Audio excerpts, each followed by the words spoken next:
Hello students, आज की class में हम स्टडी करेंगे journal graphs in chemistry. Journal graph in chemistry. अब आप लोग ये सोच रहे होंगे कि अरे ये तो कोई टॉपिक ही नहीं होता केमिस्ट्री में, जर्नल ग्राफ इन केमिस्ट्री, तो ये कौन सा टॉपिक स्टडी कर रहे हैं। तो बच्चों ये वो टॉपिक है, केमिस्ट्री में बहुत सारे स्टूडेंट्स को प्रॉब्लम होती है कि हम ग्राफ कैसे ड्रॉ करें, कैसे ये कर्व, ठीक है। कभी आपके पास स्ट्रेट लाइन बन जाती है, कभी वहाँ पे हम थोड़ा गैप छोड़ देते हैं, तो कई बच्चे इसी चीज़ में कंफ्यूज रहते हैं। तो आप उस चीज़ में कंफ्यूज नहीं होगे अगर आपने ये ग्राफ्स कर लिए, ठीक है। तो मैं आप इसको बिल्कुल मैंने सिंपल वे में समझाने की कोशिश की है। तो आओ बच्चों डिस्कस करते हैं। फर्स्ट, सबसे पहले आपको पता होनी चाहिए बच्चे, equation of straight line. Equation of straight line, ठीक है। स्ट्रेट लाइन की इक्वेशन हमारे पास क्या होती है, y is equal to M X plus में c, ठीक है। कुछ स्टूडेंट्स को आई थिंक सो ये पता भी होगी, और अगर नहीं पता है तो बच्चे आपको ये चीज़, आप यहाँ से ये चीज़ समझ लो। y का मतलब क्या है बच्चों, जो वेरिएबल हमने y एक्सिस पर लिया है। m का मतलब होता है बच्चों स्लोप। x होता है जो x एक्सिस पर हमने वेरिएबल लिया है, क्योंकि ग्राफ तो x और y एक्सिस पे ही प्लॉट करोगे ना। और c क्या होता है बच्चों, हमारे पास इंटरसेप्ट की वैल्यू होती है, इंटरसेप्ट होता है, ठीक है।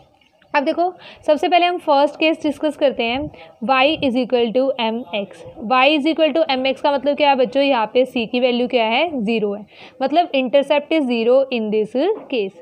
तो इस केस में ग्राफ कैसा बनेगा हमारे पास, लाइक दिस, यहाँ पे y एक्सिस, यहाँ पे x एक्सिस, ठीक है। इंटरसेप्ट 0 है तो ग्राफ कहाँ से पास करेगा, graph passes to the origin. If intercept is 0, graph passes to the origin, graph passes through the origin, ठीक है।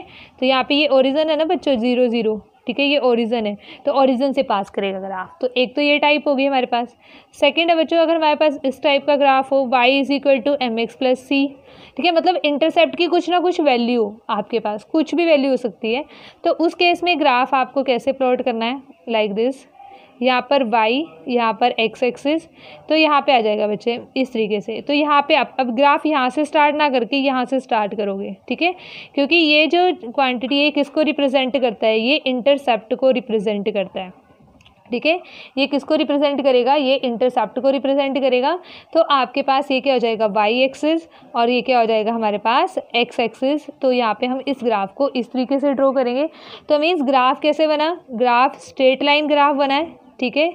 ग्राफ क्या बना है, स्ट्रेट लाइन ग्राफ, ठीक है, with intercept, straight line graph with intercept, okay, ठीक है। तो यहाँ पे ये ग्राफ हमारे पास सेकंड टाइप का ग्राफ कैसे बनेगा, लाइक दिस। उसके बाद है बच्चों सी, थर्ड टाइप का ग्राफ, वो कैसा बनता है, y is equal to M by X. अगर आपके पास इक्वेशन, ठीक है, जो आपके पास, ठीक है, जो इक्वेशन है, जो फॉर्मूला है, अगर वो इस फॉर्म में हो, y is equal to M by X type में हो, तो आप क्या करोगे, ठीक है, y और x के वर्सेस, यहाँ पे y एक्सिस, यहाँ पे x एक्सिस, ठीक है। तो यहाँ पे देखो, यहाँ पे 1/x है बच्चे, वैसे तो ये अगर हम इसको ऐसे लिखें, y is equal to M into 1/x, पर हमने यहाँ पे x एक्सिस पे x ही लिया है, ना कि 1/x लिया है, ठीक है। तो ये चीज़ आपको जरूर ध्यान रखनी है। तो इस केस में हमारे पास ग्राफ कैसा बनता है बच्चों, रेक्टेंगुलर हाइपरबोला, ठीक है, सॉरी हाइपरबोला, ठीक है, रेक्टेंगुलर हाइपरबोला, रेक्टेंगुलर हाइपरबोला, ठीक है। आप देखोगे ना कि जब हाइपरबोला की इक्वेशन क्या होती है, ठीक है, अगर जो बच्चे नॉन मेडिकल से बिलोंग करते हैं वो तो इन चीज़ों को स्टडी करेंगे +1 क्लास में, हाइपरबोला, पैराबोला क्या होता है, ठीक है, राइट हैंडेड पैराबोला, ठीक है। तो यहाँ पे तो ये किसकी इक्वेशन होती है बच्चों, आपके पास रेक्टेंगुलर हाइपरबोला की इक्वेशन होती है। तो इसलिए इसकी जो कर्व बनती है वो कैसे बनती है, लाइक दिस, ठीक है। तो उसके बाद हम क्या करेंगे, एक और ग्राफ है हमारे पास, y is equal to M X square, ठीक है, y is equal to M X square. अब देखो हमारे पास y is equal to M X square में हमारे पास ग्राफ कैसा बनेगा, पैराबोला ग्राफ बनेगा, ठीक है, पैराबोला। अब देखो यहाँ पे अगर हमने y एक्सिस और x एक्सिस के वर्सेस हमने ग्राफ को प्लॉट किया, ठीक है, तो हमारे पास क्या बनेगा, पैराबोला, ठीक है। अब देखो जो y is equal to M X square, ठीक है, जैसे इस तरीके की होती है बच्चों, y is equal to 4ax square, ठीक है, वैसे ये वाली इक्वेशन होती है पैराबोला की। तो उस केस में हमारे पास क्या बनता है, पैराबोला बनता है, लाइक दिस, ठीक है, पैराबोला, ओके अब देखो यहाँ पे x लिया है हमने, एक्स स्क्वायर था इक्वेशन में तो, बट हमने यहाँ पे क्या लिया, एक्स एक्सिस पर ओनली x लिया है, तभी हमारे पास ग्राफ कैसा बना है, लाइक दिस।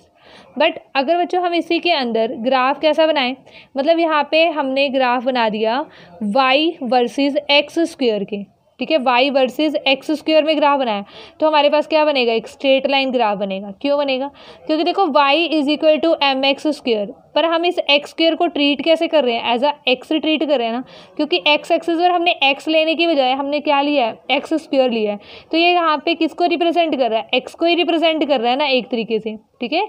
अगर मैं y को b मान लूँ और एक्स स्क्वायर को मैं a मान लूँ, तो b is equal to M A, और मुझे b और a के वर्सेस ग्राफ प्लॉट करना हो तो कैसा बनेगा, y is equal to M X का ग्राफ कैसा था, straight line graph which passes through the origin, ठीक है। तो इस केस में हमारे पास ग्राफ स्ट्रेट लाइन बनेगा। तो देखो ये इंपॉर्टेंट केस है, ये इसी का केस है, फर्दर पार्ट है, ठीक है। एंड लिख देती हूँ मैं यहाँ पर, y is equal to M X square में 2 टाइप्स के ग्राफ बनते हैं। अगर आपने एक्स स्क्वायर ही लिया है एक्स एक्सिस पर, तो किस टाइप का ग्राफ बनेगा, आपके पास स्ट्रेट लाइन ग्राफ बनेगा। अगर आपने x लिया है तो किस टाइप का ग्राफ बनेगा, पैराबोला बनेगा। ओके बच्चों, अगर हमारे पास सपोज करो नेगेटिव स्लोप हो, ठीक है, अगर इस तरीके का ग्राफ हो, y is equal to minus M X plus C, ये इसी का केस है बच्चों जस्ट, ठीक है। तो यहाँ पे तो देखो m की वैल्यू क्या थी, पॉजिटिव थी, यहाँ पे स्लोप क्या है, पॉजिटिव है। अगर ये स्लोप नेगेटिव हो तो आपको ग्राफ कैसे बनाना है, लाइक दिस, ठीक है, इस तरीके से आपको ग्राफ बनाना है, ये y एक्सिस, ये x एक्सिस, तो लाइक दिस, तो आपको ये ग्राफ बनाना है। और ये किसको रिप्रेजेंट करेगी, ये चीज़ इंटरसेप्ट को रिप्रेजेंट करेगी। तो यहाँ पे सिर्फ यहाँ पे क्या हो जाएगी, स्लोप नेगेटिव, ठीक है। तो अगर आपने ये सारे ग्राफ्स कर लिए तो आपको कोई भी ग्राफ में कोई भी डिफ़िकल्टी नहीं होगी कि हमें ग्राफ को कैसे प्लॉट करना है, कैसे ड्रॉ करना है। आप जस्ट इनको रिमेंबर करो, ठीक है, इनको याद रखो, ठीक है, और उसके बाद आप क्या कर सकते हो बच्चों, सारे ग्राफ प्लॉट कर सकते हो। Okay, thank you very much.